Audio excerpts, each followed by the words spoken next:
All right, welcome to Week 11. This week in League De Nutz, I'm Matt Levine, the commissioner of League De Nutz. Get to recap Week 10, give you all the scores, the stats, the summaries, tell you about the superstars, the teams that were lucky enough to pull out wins in week number 10. Well, there's skill involved, of course, and move their way into position for week number 11, the home stretch, no doubt about it. Talked about it the weeks leading up to this week 11. Last few weeks, you just kind of hit that home stretch as the holiday seasons arrive. By the way, you see that Toiki in the lower right-hand corner. Happy holidays, Thanksgiving to everyone out there.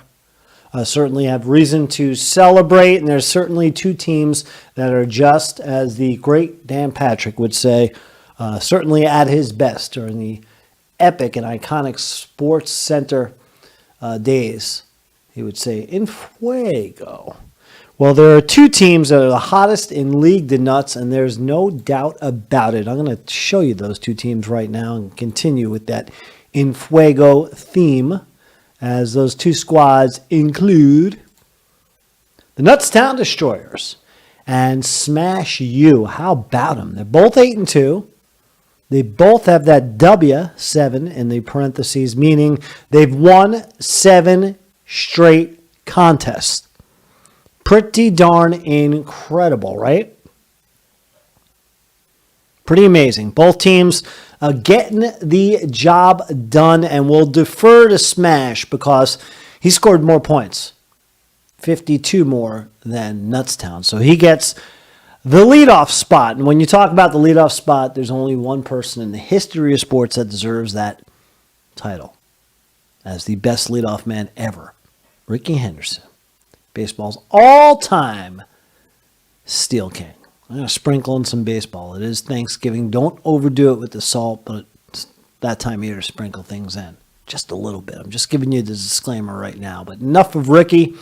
The win for Smash U gets the leadoff spot again, 185 to 106 over Del Rey. What's that? 79 points. Wow, Smash U with this guy, that guy, a little bit of everyone getting it done. And you got a lift from a foursome. 4 different players scored over 24 points apiece. Devontae Adams, he made the trade for him, and it is paying dividends again. The high man with 43. Best player on the worst team for any fantasy relevant stud going down the stretch, I'd say. 9 receptions, touchdown in the loss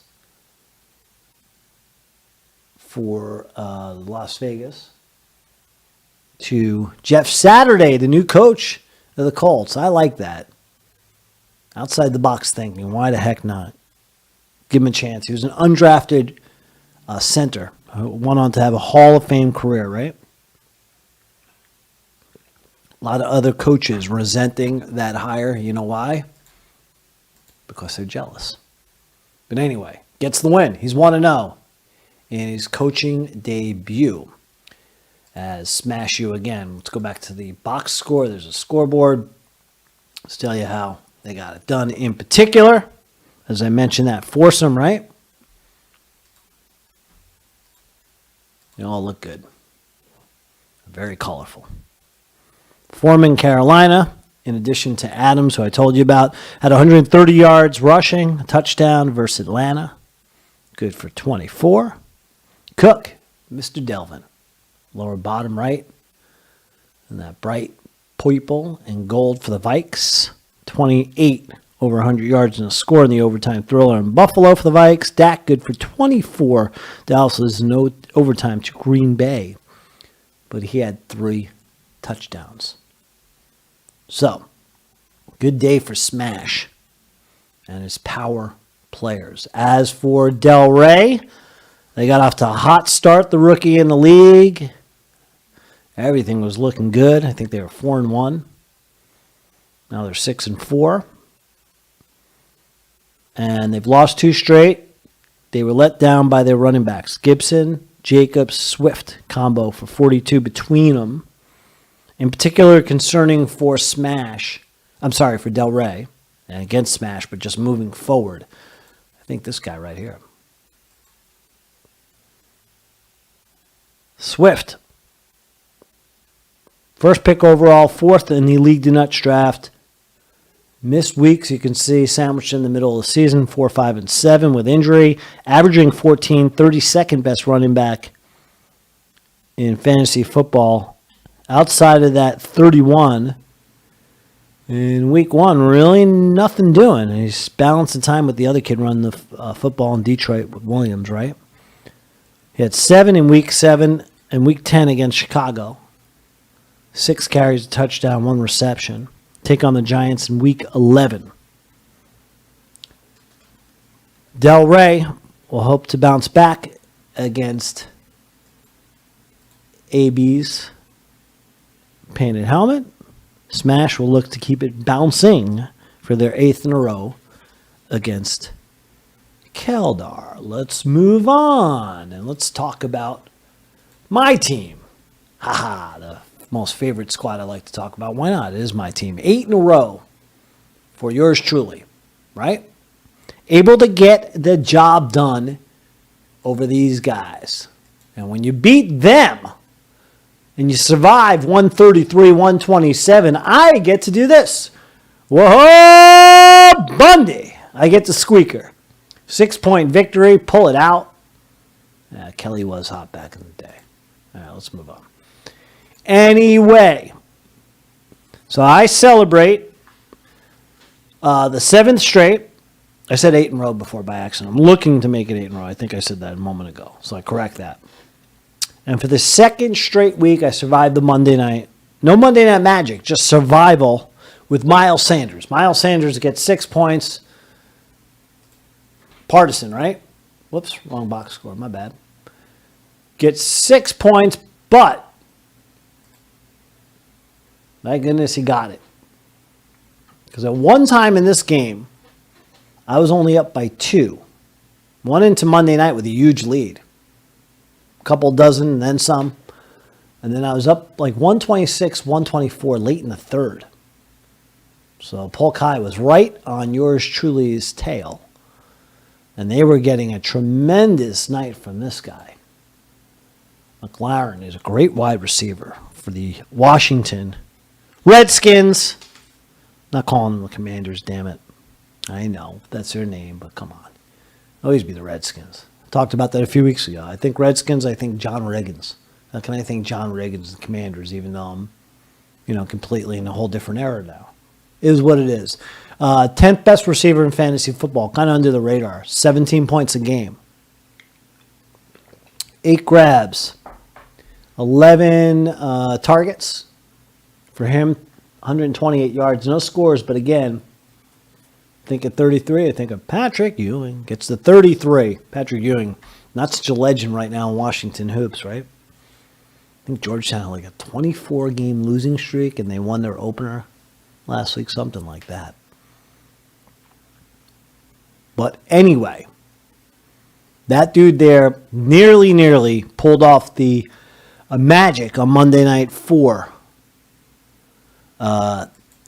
the Polk High squad. However, Nutztown, like I said, they were able to thrive and survive behind Miles, who's been a plus to Nutztown. Within the top 20 rated running backs in fantasy football, about 13.5 a game.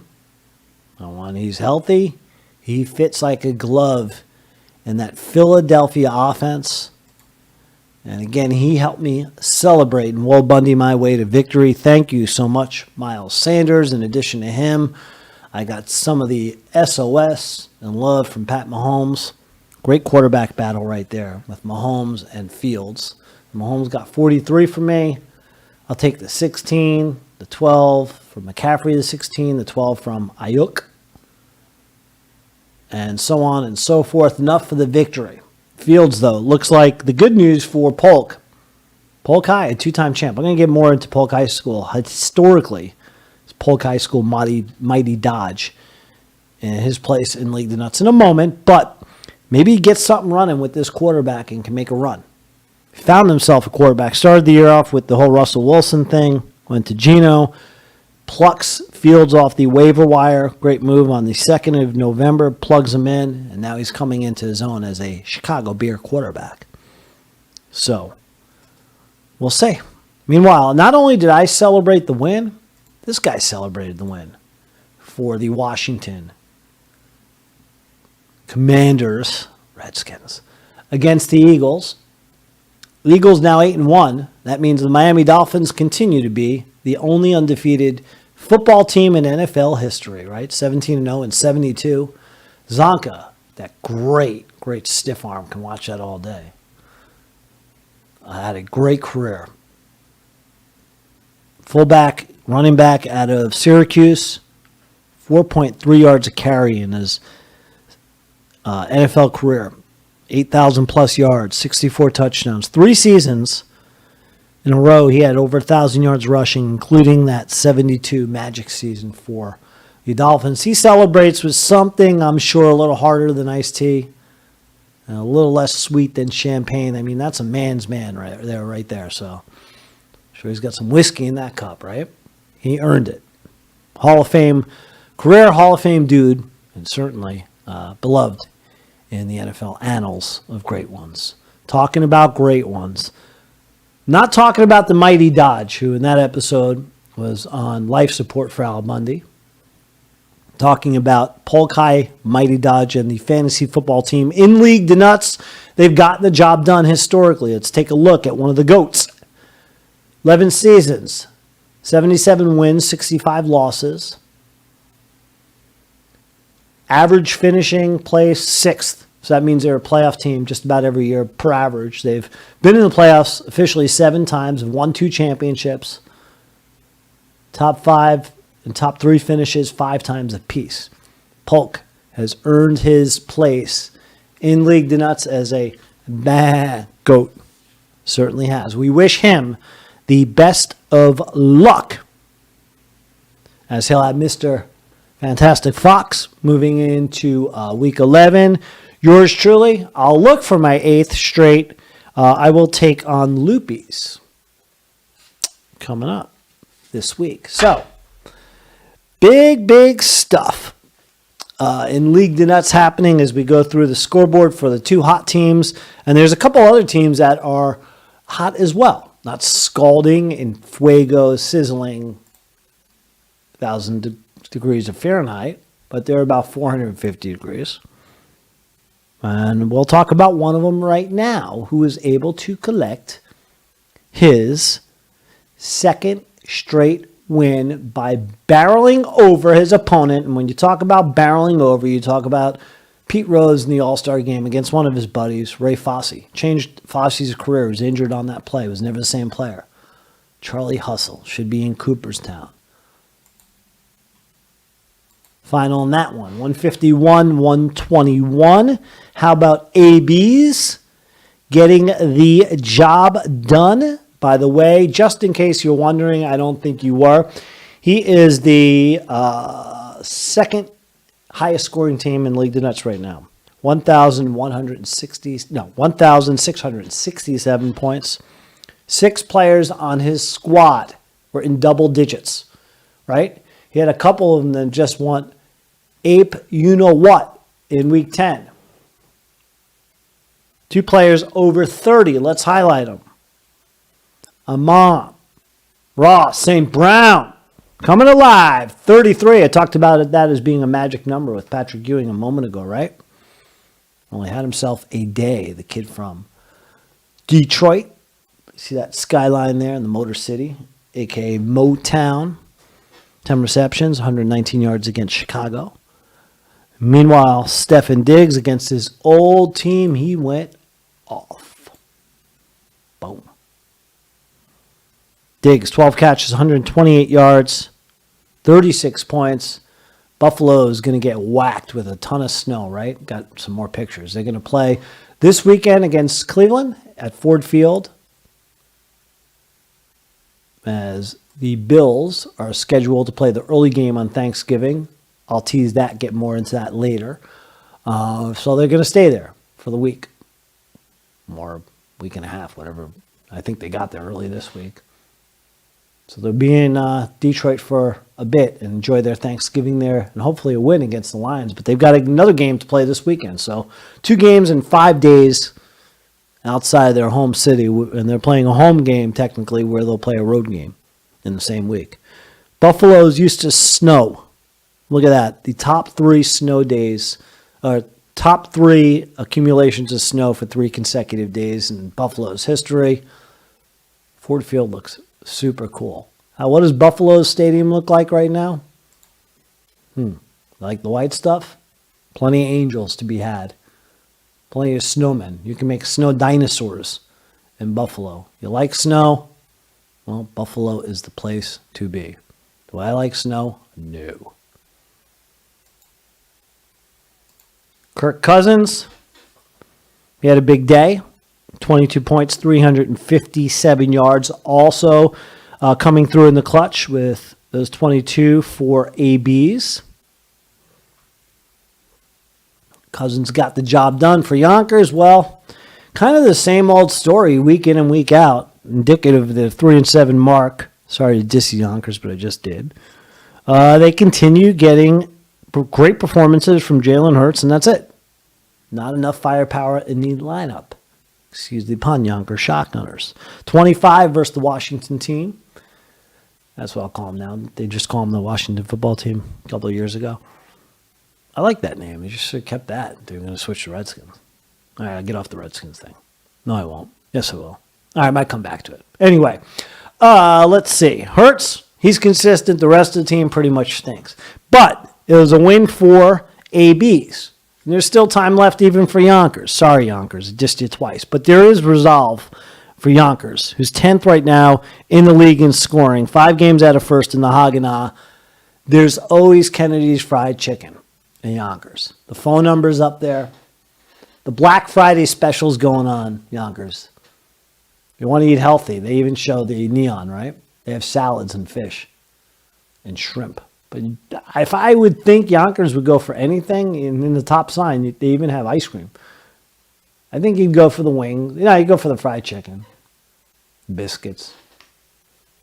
Maybe a burger. I don't know. Could go for a burger at a chicken place. I can see Yonkers doing that. So I wish Yonkers the best of luck if he does get the Black Friday special. If not, hopefully he'll get a special from his lineup this week in terms of a W. Yonkers can claim a win because there was another guy claiming his second in a row in week number 10, and he hit the double century mark. Oh, yeah. There he is right there. How about that? By the way, to rewind a little bit, Yonkers is going to be taking on Stanford Nuts. Stanford Does Nuts. And AB's has Del Rey. But let's go back to these guys right here. The double century mark. Fantastic Mr. Fox. 200 on the nose. 92 points better than Stanford Does Nuts. That's a lot of points, man, for the former league champ who did it as a rookie. How about that? That's impressive. 4 years ago. Lots of heroes for Fox, including Lamb and Kirk, as in Christian Kirk, and C.D. Lamb, the combo, was able to get the job done, and they got the circle around their names. That is one crooked circle. That is a bad cookie. 20 catches between both of them, 4 touchdowns, 255 yards, 83 points. Pretty incredible. For 2 guys that are just absolutely terrific football players and wide receivers. Right? And I can tell you, Kirk, about 5, where does he go? 5'11"? I want some pictures right here. Oops, I had some pictures. There we go. A&M, 18th pick, I want to say, 200 second round pick in the 18th draft. And Lamb was a top round draft pick in 2020 from Oklahoma. 2 great football players right there. And they are nothing but on their way up in the National Football League. The pass catchers for that other squad, Stanford, they couldn't compete from Cup to Fent. They combined for 37 points between them. Cup, by the way, on the injured list. Bad news for the Rams and for Stanford De Nutz.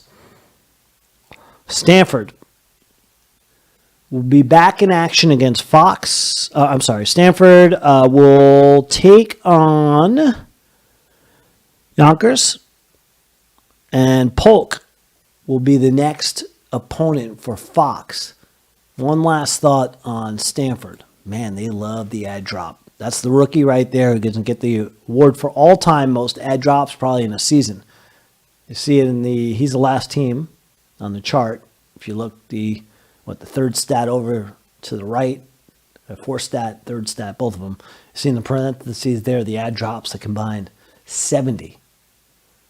Next closest guy is Polk High with 46. That's one ad drop SOB right there. Hey, he's 4-6. You never know. Fox also 4-6. You never know. There's still time left. I'll get to the standings in a moment. Also with a win. In week number 10, Loopies able to get the victory. Dingstown able to get the victory over Loopies. My bad, Dingstown. Don't want to shortchange you. If anything, I'll give you a Captain Caveman right here. They clubbed them. That's a victory. No one can club like Captain Caveman. Big time victory, right? 34 points. How'd they get it done, Dingstown? Well, I bet you would guess it once you look at the lineup, week in, week out. Everything is just dynamite. Not that JJ. I'm talking this JJ right here. Justin Jefferson can dance, can catch, can do it all. Third best fantasy football wide receiver, 30 points a game. He's rostered in 99.9% of all rosters. Why not 100%? I don't get that. He really is fabulous. Just a great football player. 69 catches, 100 targets on the year. Over 1,000 yards, 4 touchdowns. And Jefferson had 10 catches, 143 yards, and a touchdown in the upset win against the Buffalo Bills. For those Minnesota Vikings, Loopies. Well, they were a little bit stuck in neutral here in week 10. As you see their lineup, right? The first 5 guys combined had as many points as Jefferson. And then Juju disappointed. Those, by the way, I have one of those, and they're called Pops. That's Juju. It looks good as a pop. I'm sure you'd rather have him looking good on the field. Only 5 points again. Meanwhile, maybe the curse of Allen Robinson does exist. Yonkers went through it a couple years ago. Stanford De Nutz, 70th pick in this year's draft for the Rams wide receiver. One of those guys who's a flash, just flash in the pan. One-hit wonder. Makes things happen now and then, and then all of a sudden falls apart. As he only had 8 points. And Robinson on the year is averaging 7.4 points, ranked 61st, double digits only 3 times, a high of 17 in week 6. And no Loopies missed Mark Andrews, who was on bye week. They were hoping to get some production out of Robinson, who they plucked off the waiver wire. But let me tell you this, Loopies, not only is he a jinx, but he is an absolute BUST. And he gets no RESPA, PECT from me. We'll see what Dings can do. They'll be against Dax Picks, Loopies, who's third, and Luca Brazzi will take on yours truly, Nutztown, in week number 11. Let's move on. Speaking of Dax Picks, well, they were in an intergalactic battle that went by way of the alien himself, Keldar, goes all kinds of intergalactic and goes nuts in a win against Dax Picks. 145 to 133. Keldy, who's 8th in scoring in League De Nutz with 1,374 points, was led by his running backs. You bet your bottom dollar. How about him? That pair right there. 53 combined for Saquon. Jeff Wilson Jr. Saquon had 150 yards against the Texans with a touchdown, rushing. 119 on the ground for Wilson. Win over Cleveland and a touchdown for his new team, the Miami Dolphins, coming over by way of San Francisco. And the trade has found a home for him, a new life in South Beach. He's done well. He's a very talented, extremely talented running back. And it's interesting because I think he fits this lineup perfect and is a very good complement to what they have there in Tua as a mobile quarterback. 20th amongst fantasy football running backs, about 12 points a game. The last 2 weeks, you can see he's come alive with the Finns. 16 points and 26 respectively. A good football player, and he's a good guy to have right now at the right time for Keldy, who's 5-5 and looking to make a stretch run. Now, if you take the numbers and the 145 points scored by Keldar and the 53 by Wilson and Saquon, you do the math, which I did. That's 36% of the team's points. How about that? Getting it done with a couple dudes at the running back position in a wide receivers league. Not too shabby. Keldar also got it done with a couple other guys in double digits. Godwin, who averages 12 points a game, got the job done across the pond in Germany. Helped the Bucks to the 21-16 victory. First ever game played in the fatherland. Little map of Germany and forecasting potentially NFL teams that could become permanent fixtures in those 3 major cities in Germany in the future. I was reading about that. I've said for years, I'm surprised they're not there yet. At least one team in London. Germany, I think, will come. I think it will be a matter of 2 to 3 years before we have a team, at least one team set up shop. They'll have to have 2 teams eventually. Maybe one in Germany, one in London. It's coming. So Godwin got the job done with 19 points. Gabe Davis, remember him? I do. He can dance. 54 points in week 5. 21 in week 10. Keldar's hoping to get a 54-pointer again and then some, right? It's a home run hitter. When he did it in week 5, he did it on 3 catches for 2 touchdowns, 171 yards. Boom or bust. But he's getting more consistent, so he helped out. And I think he's been hanging out with Victor Cruz. Meanwhile, not much shaking for Dax Picks amongst their wide receivers. Their trio combined for 78. I mean, that's solid, but none of them went off and, had an all-time great day like Gabe Davis did. They needed one of these 3 guys. I should say from their big 3, not the wide receivers. The trio of Josh Allen, Aaron Jones, and Darius Slayton. Slay Dog came through nicely for the Giants over Dax. Good waiver wire pickup. I had him earlier in the season. He did nothing. 3 catches, 95 yards, TD versus the Texans. He knows how to celebrate himself. We'll see if Dax can do some celebrating of their own as they look to get back on track. And week number 10, as Dings will take on Dax Picks, and Keldar, he'll be back in action against Smash U. Dax, meanwhile, hanging in there as we take a look at the standings, right? Let's do that. Wrapped up the summaries on the games in week number 10. Congratulations to the victors, to the losers. Sorry, but hey, you get week 11 to rebound, and then you get through week 15. I'm going to get into those standings. I'll tell you this much. The Furley Roper, take a look at it. It's wide open. It really is. Up top to the left, you got AB's leading by 1 game, 5-5. And you shake it out, you got Dax right there, 4-6, with the mighty Dodge Polkai hanging right in, alive and well.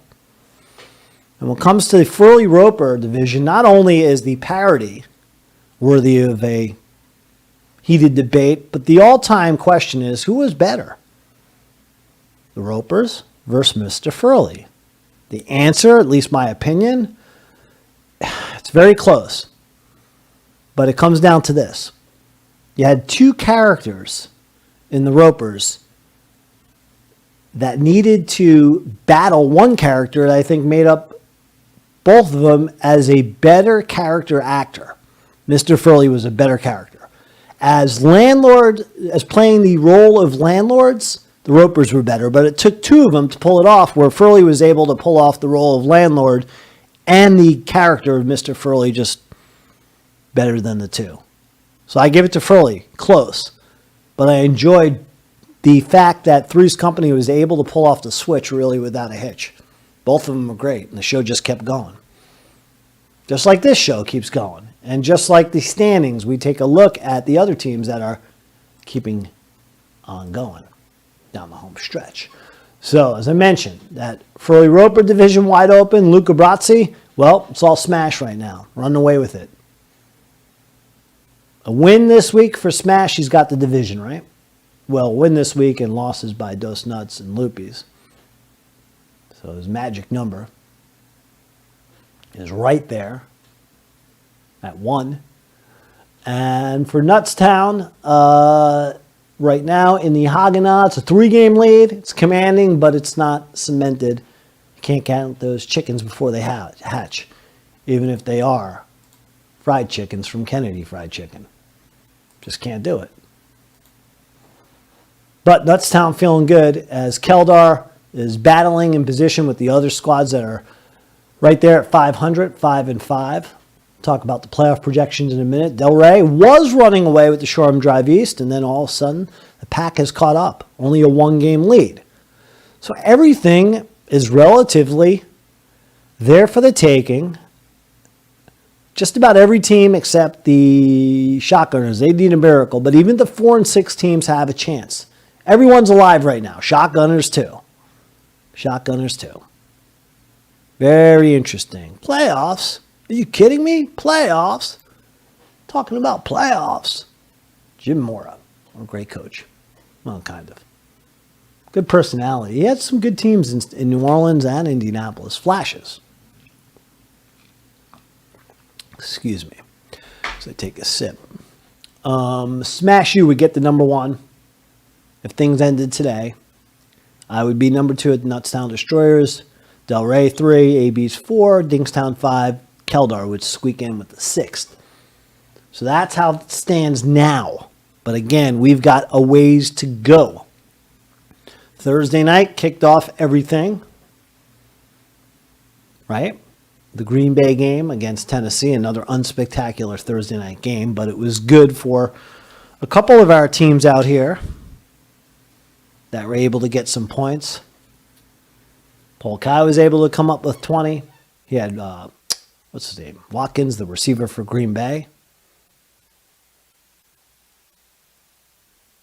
Stanford Dos Nuts were able to come up with 37. Then you had Dax Picks with 40. I think Derrick Henry had 26 of those, threw for a touchdown, ran for 1. Showed his versatility, the big guy, in the win for Tennessee over Green Bay at Lambeau.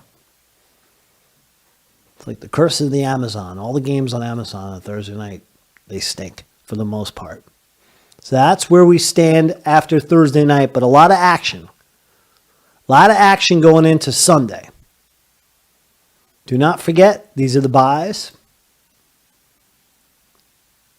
Tampa Bay and Seattle coming off that game in Germany. Get some R&R. Jacksonville and Miami, the 2 Florida teams. take a trip to the beach. They'll take some time off as well. This coming week is Thanksgiving. Here's the lineup. Mentioned the Bills and Lions earlier. Giants and Cowboys will be the middle game. Nightcap will be the Pats at Vikings. So a lot of activity on Thanksgiving for you. Meanwhile, the Meltzy. Oh, yeah. Who was it this week? Well, let's go back to the scoreboard. Figure it out. Loopies, 92 points. In a 126 loss to Dingstown, the low man. Only team this week below the century mark. So, Loopy, you lost, but you picked up a win, and you get splat-a-tat-tat-tat. Go in the win column for the first time this year. Yonkers and Polkai each leading the way. 2-horse race. A lot of horse poo-poo-poo in the Meltzy race. But the splat this week belongs to you, Loopies. Way to go. Way to go. Loopies does have 2 of these. 2 Nuts Cup championships in his resume. So, I mean, this week he gets splatted. Do it again for fun, right? But overall, he's had a darn good run. I highlighted that last week. And finally, one thing left to do, right? Is this. Money, money, money. We got to get the money in. I will send an email. I keep saying that. Cash App, Zelle, Venmo, PayPal. What's the other one? Oh, U.S. Postal Mail. So there's multiple ways to get me that money as I make it rain. And I get ready to send everyone into week number 11. No more notes, making it rain here. So all I can do is wish you good luck. I'm going to try to get in a quick Thanksgiving show before the holiday. If not, you'll catch me next weekend. I'll recap the Thanksgiving games, recap week number 11, talk about week 12 in its entirety and all that's going on in League De Nutz. So get your money in. Cross your fingers, cross your toes. Have lots of luck. If I don't speak to you before Turkey Day, have a great Thanksgiving. We'll catch you next week on This Week in League De Nutz to highlight all the goings-ons, if that makes sense, in League De Nutz. Anyway, have fun. Good luck. Enjoy the holiday. Enjoy the games. And we'll catch you right back here next week.